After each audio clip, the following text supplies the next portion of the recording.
헌법재판소 상황이 험악해지는 것 같습니다. 대통령 측 대리인이 지금 강일원 재판관에 대해서 기피 신청을 했다는 소식입니다. 헌법재판소 지금 속보는 계속 나오는 대로 저희가 전해드리도록 하겠습니다. 심상치 않게 돌아가는 건 분명해 보입니다. 자, 오늘 MBN에서는요, Y포럼이라고 해서요. 여기 양희은 씨가 나와서 자신에 대해서 그동안 알려지지 않았던 뒷이야기를 했었습니다. 김성수 문화평론가와 저희가 짚어보겠는데요. 먼저 양희은 씨, 인생에서 가장 힘들었던 이 시기, 바로 석 달 시한부 선고를 받았을 때라고 이야기합니다. 들어보시겠습니다. 제 인생의 제일 큰 고비는 나이 30에 석 달 시한부 인생으로 암 선고를 받고 또 39에 두 번째 암을 겪게 된 그 두 번의 고비가 삶과 죽음의 고비가 제일 저로서는 무능했던 순간 같아요. 근데 뭐 특별히 이겨낸 비결은 없고 그냥 세월을 견디다 보니까 이렇게 3개월 시한부 인생이라는 선고를 받고도 36년을 더 살고 있습니다. 네. 결국 이겨냈던 양희은 씨, 아무래도 낙천적이고 본인의 긍정적인 성격이 암투병을 하면서 견뎌내게 했던 게 아닐까 싶습니다. 김성수 평론가님 어떻게 보세요? 본인이 네. 그런데 식이요법 같은 거 그런 거 좀 병원에서 권고한 대로 잘 따라주셨나요? 사실은요, 그 양희은 씨의 사례를 듣고 네. 그대로 따라하시면 안 될 것 같아요. 아, 왜냐하면 그래요? 이분이 네네. 너무 낙천적이고 또 어떻게 보면 세상을 바라보는 그런 기본적인 태도가 네. 스트레스를 덜 받는 그런 분이었기 때문에 아주 잘 견뎌냈지. 지금 네. 보시면은 처음에 난소암 크기가 15kg이나 됐다. 이 얘기를 듣고 네. 그러면 수술하고 나면 15kg이 빠지겠구나 이렇게 생각하셨다고 하고 네. 그리고 또 이제 그 자연식으로 식이요법을 하라고 했는데 먹고 싶은 게 있으면 몰래 또 자기는 먹었다 그렇게 네. 나중에 얘기를 했다라고 하는데요. 아무튼 이분이 세상을 향해서 바라보고 있는 마음이 네. 이전에 어렸을 때부터 가난을 겪었을 때 그때 당시부터 지금까지 한결같은 것 같아요. 그래서 네. 낙관적으로 보고 늘 좋은 일이 있을 거라고 생각하고 이겨내는 그런 사람이었기 때문에 견뎌낼 수 있지 않았을까 이렇게 생각이 됩니다. 네. 음식을 자연식으로 바꾼 거는 그래도 좀 도움이 많이 됐던 도움이 됐죠. 모양이죠? 실제로 네. 자연식으로 바꾸고 암 치료를 병행하면서 한 1년간 네. 굉장히 고생을 했다고 하는데 그 1년 동안에 암이 상당히 많이 네. 호전이 됐고 그 이후에 이제 계속적으로 건강 관리를 하면서 이제 네. 완전히 극복해냈다고 하죠. 네. 그런데 이제 난소암을 극복하고 나니까 또 자궁근종이 와가지고 아이고. 그 자궁근종이 또 악성 빈혈을 갖다 일으키게 되고 하다 보니까 정상적으로 이제 삶을 살기 어려웠다고 하죠. 그래서 네. 그런 상황들이 되고 난 다음에는 이제 자궁을 결국 드러내면서 지금은 굉장히 좀 안정적인 그런 네. 건강을 갖다 유지하고 있다고 합니다. 금술 좋은 부부로도 유명하신 분 아니겠습니까? 양희은 씨. 워낙 청년 시절에 가난뿐이었다고 하던데 봉지쌀로 연명을 하면서도 본인이 가지고 있는 희망을 놓지 않았던 것 같아요. 그렇습니다. 이제 양희은 씨 하면은 뭐 청춘 스타로 우리가 너무 잘 알고 있잖아요. 네. 청바지 입고 통기타 하나 탁 들고 무대에 올라갔던 그 모습. 그래서 굉장히 참 당차고 자기 주장이 강하고 자기 꿈에 대해서 막 이렇게 매진하는 그런 스타가 아닐까 이렇게 생각을 하는데 실제로는 노래를 했던 것도 돈 때문에 네. 했었다 이런 얘기들을 갖다 좀 많이 해요. 네. 물론 자기가 좋아하고 노래 때문에 힘이 들은 걸 견딜 수 있고 이런 것들도 있었겠지만 처음에 그 전속으로 네. 그 무대에 계약을 하고 나서 첫 월급을 땡겨서 줄 수 없겠느냐. 그리고 그 월급을 받으면은 그게 전부 빚쟁이한테 가버리는 모습들 그런 걸 보면서 굉장히 힘들었었다. 그리고 나중에 네. 양희경 씨가 얘기를 했지만 정말 가장이었다.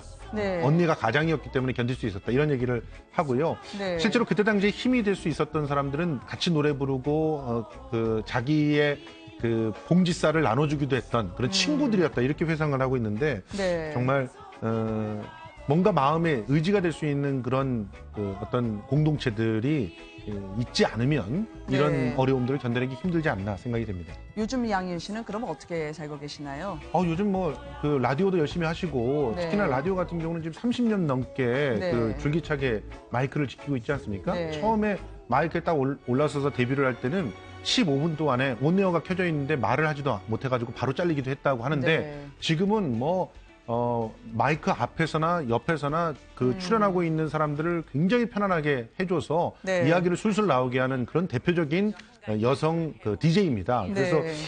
지금 방송 활동도 가끔 하시면서 또 특히 그 지금 음반 활동을 갖다가 우리가 그렇게 그 아이돌처럼 이렇게 막 자주 하는 건 아니지만 네. 굉장히 성실하게 계속 하고 계시기 때문에 또 신곡으로 만날 수 있는 날도 있지 않을까 기대를 하고 있습니다. 네. 저희가 지금 양희은 씨 이야기를 들어봤는데요. 다음 분은 30년 전만 하더라도 10대 모든 분들이 우러러보는 가수였었습니다. 그러나 자기가 감당할 수 없는 잇따른 가족의 죽음이 있지 않았습니까? 자신이 밥보다 술을 더 먹지 않으면 견디기 힘들 정도로 어려웠다는 양수경 씨. 잔잔하게 고백을 했는데요. 한번 그 심경을 들어보시겠습니다. 저희 아버지도 딸바보셨어요. 그 아버지의 사랑을 그냥 늘 당연하다고 생각하고 살았는데 어느 날 그 병원에서 이제 진단을 받으시고 보름 만에 이제 돌아가신 거예요. 근데 그때 충격은 전 제가 효녀인 줄 알았었거든요. 그 전까지는. 효녀라고 생각했는데 막상 죽음 앞에서는 제가 아버지를 위해서 해드릴 수 있는 게 단 한 가지가 없더라고요. 그 이후에 제가 공황장애가 걸렸었어요. 아, 그래요? 네, 그래서 이제 한 3, 4년이 흘러서 조금 생활로 돌아갈 때쯤 또 가장 또 제 그림자 같았던 동생이 또 먼저 갔죠. 네, 그리고 또 이제 또 한 3, 4년이 흘렀더니 제 울타리 같았던 사람이 또 어느 날 또 저 혼자 남겨두고 예, 그렇게 갔고 그러고 이제 저 혼자 일어설 수 있는 또 몇 년이 흘러서 지금 이제 여기까지 오게 된 거예요.